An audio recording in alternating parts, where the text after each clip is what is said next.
दोस्तों नमस्कार। अब यहाँ के करता धरता।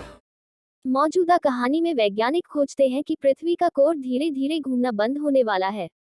इससे भयानक प्राकृतिक आपदाएं होंगी जो हमारे जीवन को नष्ट कर देगी। एक टीम को तेजी से परियोजना में शामिल किया जाता है ताकि पृथ्वी के केंद्र में एक जहाज और बम भेजा जा सके ताकि आपदा को रोका जा सके। कहानी एक व्यावसायिक मीटिंग में एक छोटे समूह के लोगों के साथ खुलती है। समूह में से एक युवा आदमी अचानक मीटिंग की मेज पर बिना होश के पड़ जाता है। इमारत के बाहर पक्षियों की झुंड निकटवर्ती इमारतों और अन्य ठहरे हुए वस्तुओं में टकराती है। शिकागो विश्वविद्यालय में डॉक्टर जोश कीज, एक भूविज्ञान प्रोफेसर, अपनी कक्षा को सिखा रहे हैं जब उन्हें दो सरकारी अधिकारी द्वारा पास बुलाया जाता है, किसी प्रश्न के बिना।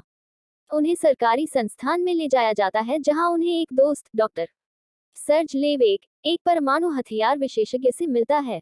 दोनों को एक बड़े हैंगर में ले जाया जाता है जहां उन्हें सफेद चादरों में लपेटे गए शवों से भरे हुए कमरे को देखकर आश्चर्य होता है। एक सेना जनरल परसेल उन्हें बताते हैं कि कमरे में सभी पीड़ित बिल्कुल वही मर गए हैं। कुछ ही सेकंड के बाद की विचारशीलता के बाद कीज और लेवेक का निष्कर्षण है कि सभी पीड़ितों के पास पेसमेकर था।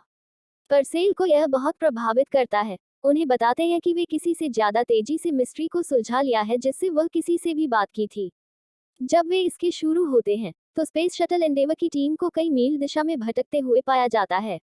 एडवर्ड्स एयर फोर्स बेस के साथ तुलना में वे सीधे लॉस एंजल्स के नगर की ओर जा रहे हैं। शटल ला रिवर में एक आपात भूमिका में उतरता है, एक घातक हादसे से बचते हुए। Major Rebecca Beck Childs mission के नेविगेटर थे और उन्हें लगभग कोर्ट मार्शल होने के लिए तैनात किया गया था जब यह निर्धारित हुआ कि उन्होंने अपना काम पूरी तरह से किया था और विश्व में विचित्र चुंबकीय अनौपचारिकताओं के कारण जिम्मेदार थे। कीज, लेवेक, परसेल और जिम्स्कीएट ब्राजल्टन की मदद लेते हैं। ब्राजल्टन एक संबंध में काम किया है जो उच्च शक्तिशाली लेजर का उपयोग करके पृथ्वी के अंदर गहराई से गहराई में छेदन के लिए और एक ऐसे सामग्री का निर्माण किया है, अनऑप्टेनियम, जो गहरे में दबे दाब को सहन करने के लिए सक्षम है और उनसे ऊर्जा उत्पन्न कर सकती है। ब्राज भी ब्राजील के साथ एक संघर्षपूर्ण गुजरिश किया है। जिम्स्की ने ब्राज से कुछ अनुसंधान विचारों को चुराया और यह दोनों के बीच एक भिन्न हुआ। ब्राजल्टन के अनुसार परसेल उसे उसके अनुसंधान पर पूरे होने के लिए सारे पैसे देने का वायदा करता है, कुछ ही महीनों में एक नौक के ऊपर बनी गई उसकी कार्यशीलता पर। कीज खुद चट्टानी घातात्मक विभाजन के माध्यम से उनके पद को दिखाने के लिए एक साधन बनाते हैं। पूरी दुनिया में एक व्यापक हलचल पैदा करने से बचने के लिए एक विशेषज्ञ हैकर थियोडोर डोनाल्ड फिंच एक एफबीआई एजेंट द्वारा पाया जाता है और इंटरनेट का मॉनिटर करने के लिए लाया जाता है और किसी भी अफवाह को मिटाने के लिए। हालांकि एक संकेत है कि सेना वास्तविक कारण को छिपा रही है, आगामी आपदा का। ब्रास की नाव एक सांप की तरह की नाव है जिसका नाम वर्जिल है। इसमें कई खंड होते हैं और प्रशांत महासागर में मेरियाना ट्रेंच पर लॉन्च किया जाएगा, पृथ्वी पर सबसे गहरा इस प्रकार का क्षेत्र। यदि नाव का कोई भी खंड हानि पहुंचाता है तो संचालन प्रणाली उस खंड को निकालेगी ताकि नाव के बाकी हिस्से को खतरा न हो। कीज, जिम्स्की, लेवेक और ब्राजल्टन द्वारा शामिल किया जाता है जो जहाज को पायलट करेगा। लॉन्च सफलतापूर्वक होता है और टीम देखती है कि उनकी सामग्री अपेक्षाओं के अनुसार काम कर रही है जब वे अपने अवतरण की शुरुआत करते हैं। सफल अवतरण के बाद एक बड़ी जाल से उन्हें फंसाने की समस्या होती है, जैसा कि उन्होंने एक विशालकाय फटकार जैसे संरचना को उल्लंघन किया। जहाज खुद को खो देता है, गिरकर और उच्च पाठरों के द्वारा क्षति पहुंचती है। कीज और जिम्स्की को पता चलता है कि वे वास्तव में एक अमेथिस्ट से भरे कोबाल्ट कोकून के अंदर हैं। मरम्मत के दौरान एवर्सन को गिरते हुए क्रिस्टल टुकड़ों से मार डाली जाती है, जिससे लेवेक बुरी तरह से चोट खाते हैं। उनकी मरम्मत के दौरान एवर्सन को मार डाला जाता है जिससे उन्हें गिरवी रख दिया जाता है। शिप को उच्च गति से बाहर निकाल दिया जाता है और बच गए चाहे गिर जाए। केवल पहले ही अंकुश लगाने के लिए जिम्स्की को न्यूक्लियर उपकरणों के लिए शीर्ष ताले को तैयार करने वाले लेवेक को वह पिछले बम की शक्ति को बढ़ाने के लिए जिम्स्की से शिप में बच्चों को उपयोग करने की सलाह देते हैं।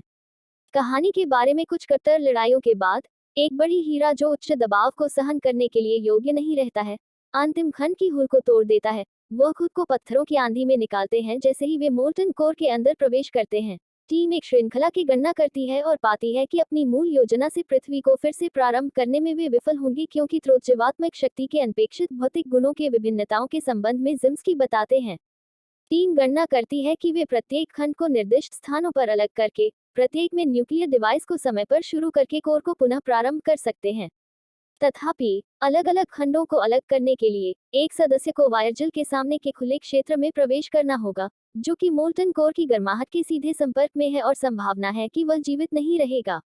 ब्राजल्टन इसे करने के लिए प्रस्तुत होता है और अपने आप को कारण के लिए बलिदान करता है। आखिरकार कोर के पुनः प्रारंभ करने के लिए सफलतापूर्वक बटन फेंकता है। मध्यवर्ती पर सार्वजनिकता रोम पर एक आकाशीय बिजली के तूफान के बाद जागृत हो जाती है और कोलोसियम को नष्ट कर देती है और सैन फ्रांसिस्को पर एक अवरोधित सूर्य के प्रकाश का एक टुकड़ा स्वर्ण गेट पुल को पिघला देता है। रेड खबर की छूट को नहीं रोक पाता है, लेकिन वह डेस्टिनी डिवाइस के बारे में सूचित होता है, जिसकी खबर वह कीज को बताता है। कीज जानते हैं कि डेस्टिनी परियोजना एक भूमिका के रूप में भूमिका थी जो पृथ्वी के कोर के माध्यम से भूकंपों को फैलाने का प्रयास था जैसे कि एक हथियार, लेकिन इसके बजाय इसकी धरन के घूमने की वजह बन गई।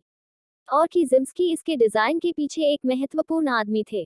कीज रट को शस्त्रियों के विस्तार के लिए प्रयोग करता है जब वे नियमित रूप से विवरण की कठिनाई करते हैं, जो विजिल टीम को प्रत्येक खंड को छोड़ने, न्यूक्लियर डिवाइस को मोल्टन कोर के महत्वपूर्ण स्थानों पर रखने के लिए समय टालने के लिए काफी है और जो कीज और चाइल्ड्स को समय में निकालने के लिए संभव है।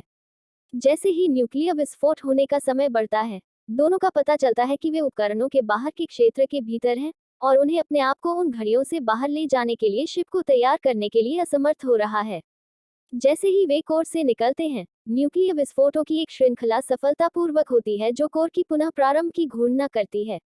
कीज और चाइल्ड्स को विचलित करते हैं कि नियमित अंधेरे के द्वारा वे उन उपकरणों के ब्लास्ट रेडियस के अंदर हैं और समय में अपने आप को उन डिवाइसों के ब्लास्ट रेडियस के बाहर हटाने के लिए अपने शिप को तैयार करते हैं। जैसे ही वे कोर से बाहर रफ्ता तेज गति से न्यूक्लियर विस्फोट होते हैं, कीज और चाइल्ड्स सुरक्षित रूप से वर्जिल में महासागर के तल पर पहुंच जाते हैं, लेकिन उन्हें ताप के बिना वे सतह तक पहुंचने में असमर्थ होते हैं। हालांकि उनकी स्थिति उनकी नौक पर वेलसान गाने के माध्यम से सैन्य द्वारा पाई जाती है।